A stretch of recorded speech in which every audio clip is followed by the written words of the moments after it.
What's up, good people? Mark Holmes here, and as always, I want to say thank you all for watching, commenting, subscribing, and being part of the Joe Boo Sports Report. Without you guys, as well as you ladies, you know that this literally does not work. I hope everybody's having a great Thirsty Thursday.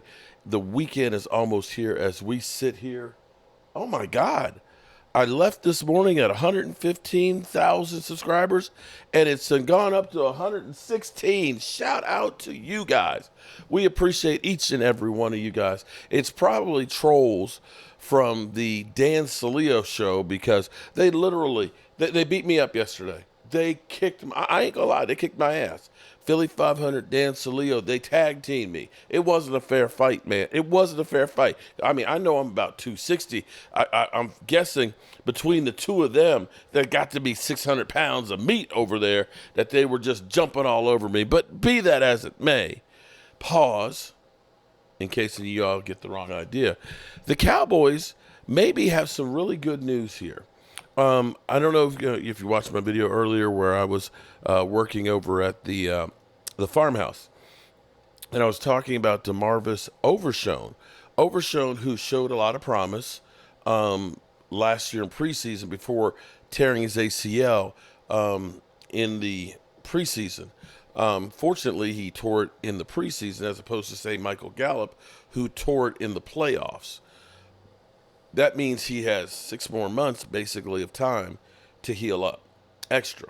And he looks like he's going to be ready. They say, some people are disputing it, that he is put on about 12 pounds and is about 240, 242. Some people are disputing that and saying, yeah, he's put on some weight. But they don't think he was 230 to begin with. They think he was more like 220. But be that as it may, he's definitely beginning to get his man body and put some weight on, which will definitely help us in run stopping. Even if he is 132 pounds as opposed to 142, that's still about 25 pounds more meat, pause, that he has versus a safety that we had playing linebacker. And I think we're going to have a good rotation of linebackers. Possibly the best rotation we've had of linebackers since 2017 when Jalen Smith was at his peak and Leighton Vander Esch was a rookie. But wait, there's more. We have another person who is going to be significant in playing time, which is Diggs.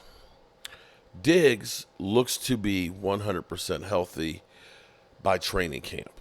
Now, here's the thing. He tore his before the Cardinal game. And, again, early in the season gives him time to get himself together, recover longer, and get everything in place. Because in recent history, we have not had a lot of luck with guys coming back from ACL. Because here's what you have to understand is the healthiest you're going to be is day one training camp pretty much. You know, when you get a guy who's in training camp and he's not, he's on the PUP list and they're trying to get him there. When you finally come off the PUP list, you're not at 100%. So when they said, well, Michael Gallup, we believe, he'll be ready to start the season or, he'll be okay for training camp, and he wasn't ready to start the season, nor was he ready for training camp. When he finally did get on the field, he still was not completely healthy. He wanted to get on the field. He needed to get on the field because we literally started the season with just CeeDee Lamb as the only receiver who had had any touchdown catches in the NFL. We had no experience. And it's almost comical to me because all I ever hear about is how much talent Dak Prescott has had. I mean, we can go through and do that, but maybe that'll be an argument for a little bit later because actually what I need to do is go through each year to go ahead and say, because they'll go through and say, oh, you had Dez Bryant and Jason Witten and Amari Cooper and CeeDee Lamb. You look at, say, San Francisco, who has Debo, George Kittle, Ayuk, and Christian McCaffrey. You can basically take all of the best weapons that Dak Prescott has had, and that would be basically what they've had on San Francisco in one season. Seriously. But be that as it may, hearing that Diggs and that Overshown will both be ready to rock and roll, start the season, that is as good because, when you think about it this way. When teams are out there signing free agents, right?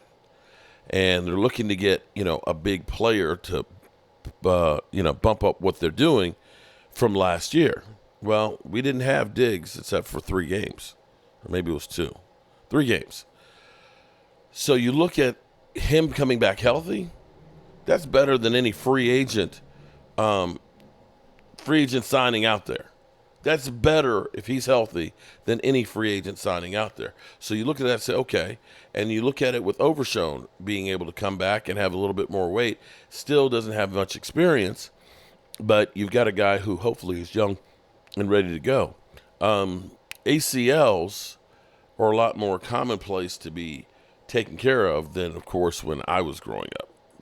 That's why I don't have one in my knee, because the technology was not quite there. It was a 2-year process, and they kind of said, we'll just clean it up and tape it up, put some dirt on it, and you should be okay. So that's the good news that we have, at least right now. And I've got to say, I'm getting excited about the defense. I don't know how great they'll be, but I'm going to say that we are definitely going to be more physical. And with going to the 2 down linemen and outside, of course, defensive ends, having Mozzie in there, Mozzie and maybe Rogers, our draft pick, along with Osa and Digazua, that's not a bad combination. I would still, if it were me, I would still look at bringing in somebody like a Calais Campbell to put into the rotation. Because if you could put another big body like that in there, ooh, Nelly, that would be definitely a major improvement. So, methodically, bit by bit, the Cowboys are adding stuff to it, to the process.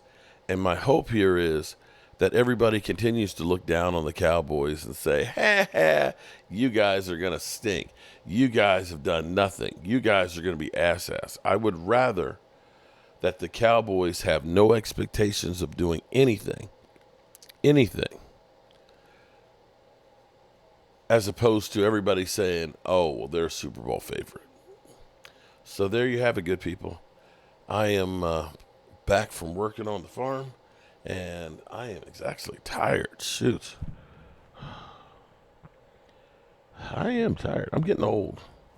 But I got to catch up with all the news, of course. I got to check out my man, Dak Attack. Shout out to Dak Attack, who hasn't been around that long, but damn if he ain't blowing this shit up. He's talking about Trey Lance, and is that the worst trade in Cowboys history? Well, if it ends up being that he never plays in a regular season game and walks, I guess you could put it up there. Although, I got to say, Roy Williams or Joey Galloway, where we gave up first-round picks, I'm going to say that those were worse, but that's just me. All right, good people. As always, I appreciate you all, and I hope to see you all real soon. Peace out.